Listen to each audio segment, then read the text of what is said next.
비개발자가 AI를 활용해서 AI 서비스를 구축할 수 있을까요? 저는 비개발자이며 해당 관련 업종을 경험한 적이 한 번도 없는 일반인입니다. AI를 처음 접한 건 1년 정도밖에 되지 않았는데요.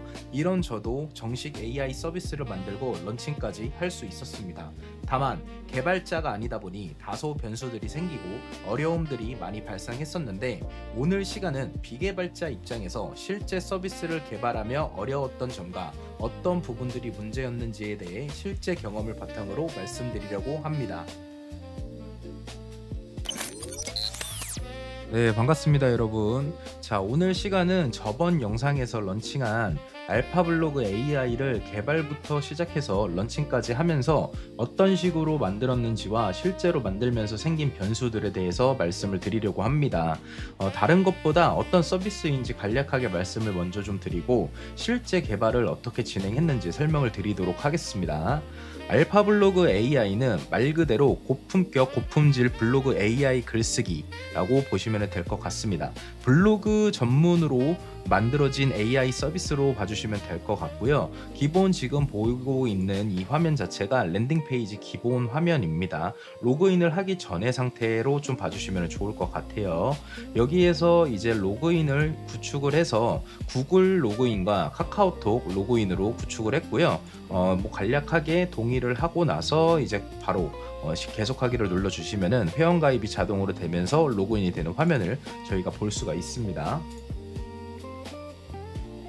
로그인을 하고 나면은 대시보드로 이동하게 되는데요. 기본 대시보드는 개개인 사용자의 정보들을 가져와야 하기 때문에 서버 사이드를 통해서 구축을 좀 많이 했고요.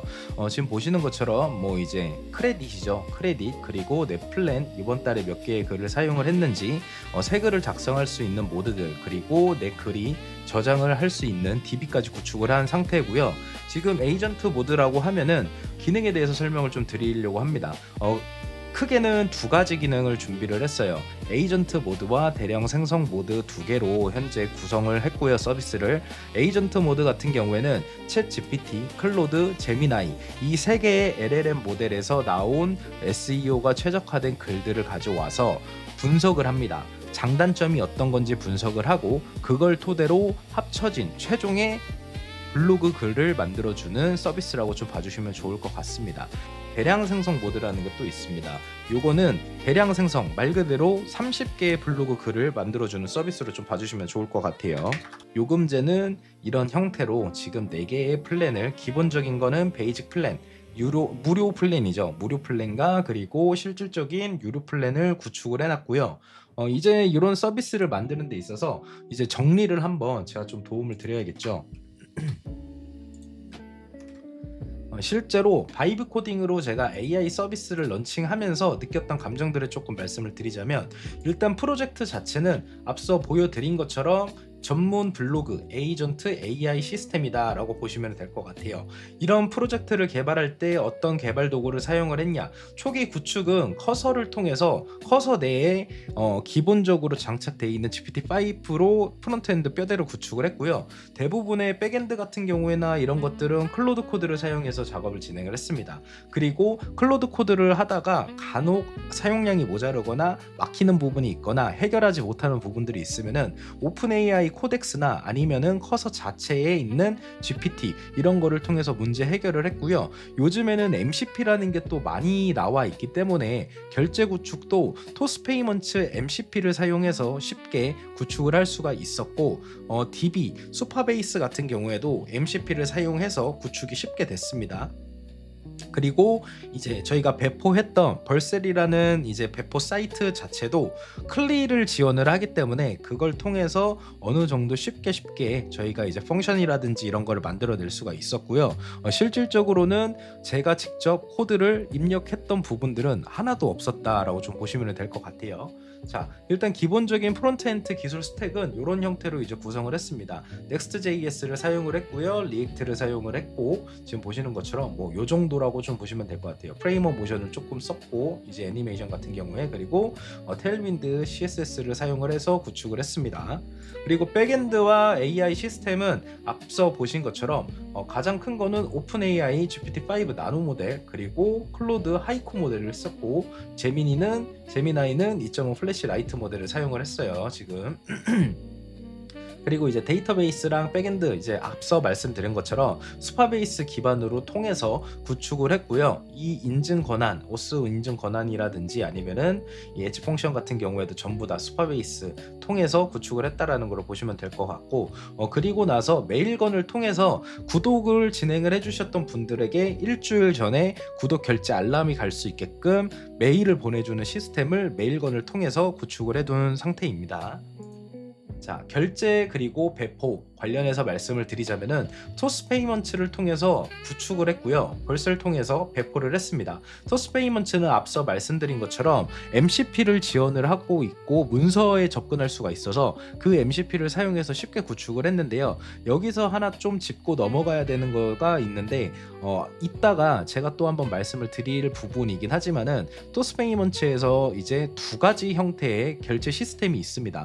첫 번째는 일반 결제, 그리고 이번에 제가 한 거는 자동 결제, 그러니까 한 달에 한 번씩 결제되는 이런 빌링 시스템을 정기 구독이라고 제가 적어놨죠. 이 정기 구독 시스템을 통해서 구축을 했고요. 요거에 대해서는 제가 조금 있다가 어떠한 변수들이 있었는지에 대해서 말씀을 좀 한 번 더 드리도록 하겠습니다. 개발 도구는 지금 보시는 것처럼 타입스크립트라든지 아니면은 Next.js 기반의 이제 이런 형태로 이제 진행을 했다. 너무 이런 거는 어려운 말들이고 저도 솔직히 정확하게 어떠한 내용들인지 어떠한 도구들인지 100% 이해를 하는 거는 아니기 때문에 그냥 좀 넘어간다고 보시면 될 것 같고요. 자, 일단은 총 요런 프로젝트를 만드는 데 있어서 한 3주에서 4주 정도 시간이 지금 흘렸습니다.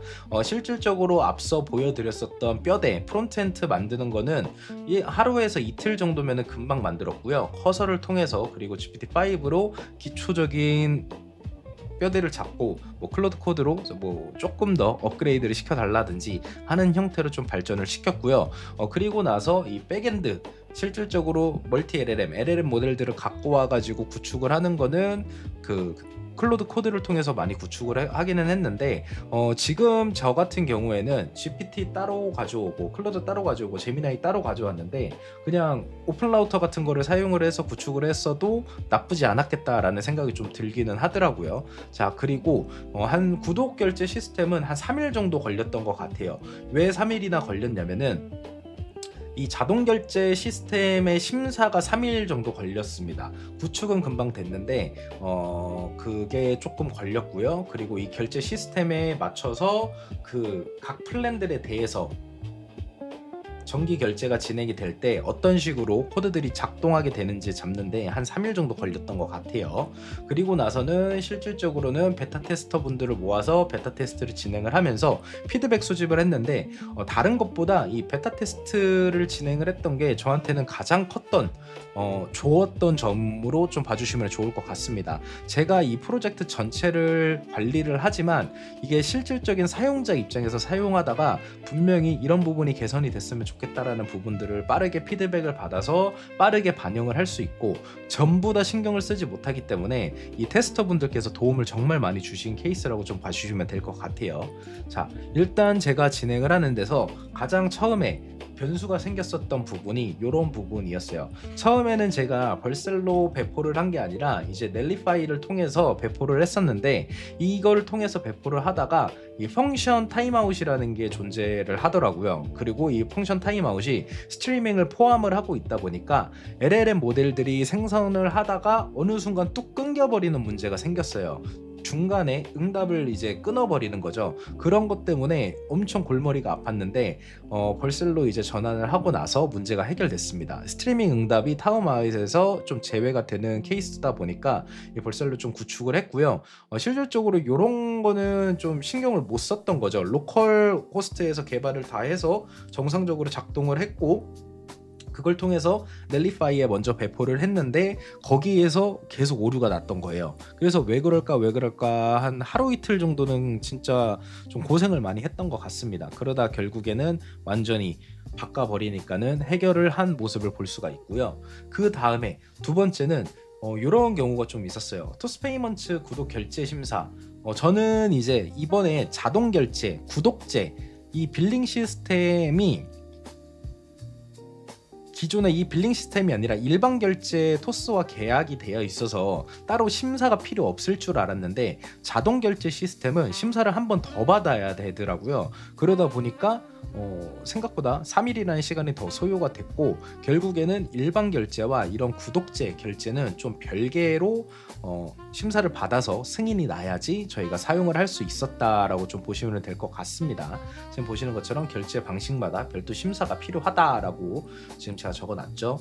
그리고 이 부분이 가장 좀 어려웠습니다. 저 같은 경우에는 이 구독 결제 시스템 앞서 말씀드린 것처럼 일반 결제가 아니죠. 일반 결제는 저희가 소비자도 한 번만 결제하고 나면 모든 게 끝나고 저도 어떤 거를 한 번 지급하고 나면 끝나는 시스템이긴 하지만 이 월마다 결제하는 시스템이 정말 저한테는 좀 코드를 짜는 것보다 정책을 만들고 이 안에서 어떤 흐름으로 진행이 돼야 되는지 정말 좀 가장 큰 난제였던 것 같아요. 이게 사실상 코딩보다 시스템 설계가 더 복잡했던 이유다라고 좀 보시면 될 것 같아요. 그냥 한 달에 한 번 결제만 하게 하면 되는 거 아니냐, 이게 정말 좀 큰 착각이었던 것 같습니다. 나름 저도 이 구독제를 운영하기 위해서 이렇게 해야겠다라고 했는데 막상 만들다 보니까 이런 부분에 대해서 좀 맞지 않는 부분이 있고 이런 부분에 대해서 맞지 않는 부분들이 존재하더라고요. 그런 어떠한 것들이 존재했냐, 일단 가장 기본적으로는 저희가 플랜별 크레딧 관리를 하겠죠. 지금 보시는 것처럼 요거는 제가 화면을 보여드리면서 말씀을 드리겠습니다. 저희가 회원 가입을 하면 기본적으로는 베이직 플랜으로 설정이 되어 있는데 여기에서 유료 플랜으로 전환을 할 때 스타터 플랜 그리고 프로, 엔터프라이즈로 업그레이드를 할 수가 있어요. 처음에 내가 플랜을 스타터로 했다가 스타터에서 프로로 플랜을 업그레이드 하는 경우, 이럴 때는 어떻게 처리를 해야 할지, 아니면은 스타터 플랜에 있다가 베이직으로 다시 돌아갈 때, 혹은 프로나 엔터프라이즈 플랜에서 스타터로 돌아가거나 베이직으로 돌아갈 때 업그레이드를 하거나 플랜을 다운그레이드 할 때 어떤 식으로 우리가 처리를 해야 될지, 이런 것들이 정말 좀 정책을 세우는데 조금 골머리가 조금 아팠고요. 뭐 더 나아가서 이 크레딧 자체를 다음 달로 2월을 시킬지 안 시킬지 이런 것도 좀 고민을 많이 했었고, 그리고 이 환불 제도, 환불 같은 경우에는 사용량을 쓰지 않는 선에서 일주일 안에 저희가 환불 신청을 하면 되는데, 그러면은 일주일이 지난 사람들은 플랜 변경만 할 수 있게끔 해야 되고 환불은 안 돼야 되는데, 일주일이 안 돼서 사용도 안 한 사람들 같은 경우에는 보시는 것처럼 요 환불 신청을 따로 만들어 두고 이거는 또 어떻게 처리를 해야 될지, 이런 부분들이 상당히 저한테는 좀 어려웠던 것 같아요. 그런 부분들을 코드를 짜는데 어려움보다는 정책을 만드는 데 있어서 이런 부분들이 가장 저한테는 좀 어려움이 있었던 부분이다 라고 좀 생각을 해주시면 좋을 것 같고요. 그러다 보니까는 이런 프로젝트를 만드는 데 있어서 뭐 개발 기간 그리고 베타 테스트까지 포함해서 한 3주에서 4주 정도 걸렸던 것 같아요. 그리고 이 베타 테스트의 중요성에 대해서도 가장 크게 제가 좀 잘한 점이라고 볼 수 있고, 다른 이제 AI 개발을 하시거나 이런 서비스를 준비하시는 분들이 계시면은 그 베타 테스터를 좀 모아서 베타 테스트를 진행을 해보시면서 빠르게 피드백들을 받으신 다음에 반영을 해보시면 좋을 것 같다라는 생각이 좀 많이 들어요. 이런 형태로 지금 이제 개발이 좀 진행이 됐고요. 이제 로그인 같은 경우에는 어떤 식으로 구축을 하냐라고 했을 때 지금 이제부터는 제가 생각나는 대로 좀 말씀을 좀 드릴게요. 기본적으로 지금 보시면은 이 스파베이스 DB를 통해서 이쪽에 이 사인 그리고 프로바이더라는 탭에서 여기에서 어떤 식의 로그인을 허용을 할지가 있습니다. 국내 서비스를 하기 때문에 구글과 카카오 두 개를 지금 이제 활성화를 해서 이거를 연동을 시켜뒀다라고 좀 보시면 될 것 같고요. 그리고 또 하나 제가 구축을 한 것 중에 고민이 많이 됐었던 게 이런 것들이 존재했어요. 저희가 보시는 것처럼 베이직 플랜을 사용하시는 분들 같은 경우에는 월 1회 서비스를 주잖아요. 근데 이거를 회원 탈퇴를 했다가 재가입을 하면은 월 서비스 1회가 다시 생성이 되는 거가 존재하겠죠. 그런 거를 방지하기 위해서 재가입을 못하게 좀 만들어 뒀습니다. 그 재가입을 못하게 어떤 식으로 구축을 했냐라고 보면은 이쪽에 보시는 것처럼 요 워스 훅스라는 게 존재합니다. 이쪽에서 지금 이런 형태의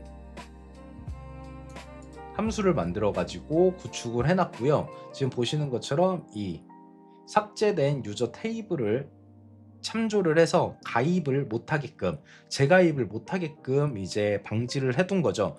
무한히 아이디를 회원 탈퇴했다가 만들고 회원 탈퇴했다가 만들고 하는 거를 방지하기 위해서 이런 시스템을 좀 구축을 해뒀고요. 그리고 관리자 페이지 같은 경우에도 지금 보시는 것처럼 서버 사이드를 통해서 이제 쭉 받아오는 형태로 보시면 될 것 같고, 이 위에는 간략하게 제가 실질적으로 쓸 수 있는 프로모션 관리라든지 아니면은 환불 관리 이런 따로 구축을 해놔서 환불 신청이 되면은 이쪽으로 올 거고, 여기에서 제가 대기 중 상태에서 환불 신청을 눌러주면은 자동적으로 토스페이먼트에서 결제도 취소되게끔 이제 구축을 해놨다라고 좀 보시면 될 것 같아요. 이런 기능까지도 만들어 놨고요. 그리고 이제 뭐 토큰 사용량 같은 경우에는 이 서비스를 사용하는 데 있어서 어떠한 그 모델들이 어떠한 금액들을 지금 사용해서 금액이 나가고 있는지 이런 거를 볼 수 있게끔 만들어 둔 거고, 지금 보시는 것처럼 대시보드에 가시면 앞서 만들었던 저희 글들을 좀 볼 수가 있어요. 지금 보시는 것처럼 아까 내용들 나왔던 것들이 전부 다 확인이 가능하게끔 이제 구축을 해놨고, 실질적으로는 비개발자 입장에서 이런 서비스를 만드는 데 있어서 쉬웠다라고는 말씀을 드릴 수는 없고요. 그리고 이 다른 것보다 좋은 게 MCP라는 거를 활용을 하다 보니까는 수파베이스 자체에서 MCP를 사용을 하고 토스페이먼트 MCP를 사용해서 문서를 확인해서 그 기능들을 구축을 하고 하다 보니까는 쉬웠던 부분들이 많이 존재했던 거는 있어요. 결국에는 MCP를 활용을 할 줄 아시는 것도 하나의 좋은 방법이 될 수 있고, 물론 저 역시 이런 서비스를 만들면서 보안적인 부분에 대해서 가장 고민이 많았는데, 다행히도 뭐 완벽하게 제가 알 수는 없지만은 이쪽에 보시는 것처럼 요 수파베이스 MCP를 사용하면은 요런 문제들을 전부 다 그냥 MCP를 통해서 해결을 할 수 있었던 부분들이 있었어요. 쉽게 이렇게 보안에 신경을 많이 쓰고 있으니까는 어떻게 보면은 좀 수파베이스 쪽에서도 보안을 신경을 쓰다 보니 좀 더 쉽게 접근을 해서 보안 이슈들을 해결을 할 수 있었다라고 좀 보시면 될 것 같습니다. RLS 정책이라든지 모든 것들을 포함해서 이쪽에 이렇게 뜨더라고요. 그런 거를 좀 정리를 해서 진행을 했었고요. 이런 형태의 서비스를 만드는데 한 달이 안 걸리는 시간이 나왔고, 실질적으로 이제 상용화까지 할 수 있는 서비스가 됐지만은 개인적으로 서비스를 만들면서 느꼈던 감정은 완전 좀 큰 사이즈 규모의 서비스를 만드는 데는 이 비개발자 출신 사람들이 진행하기에는 다소 어려움이 있지 않나라고 생각이 들기는 합니다.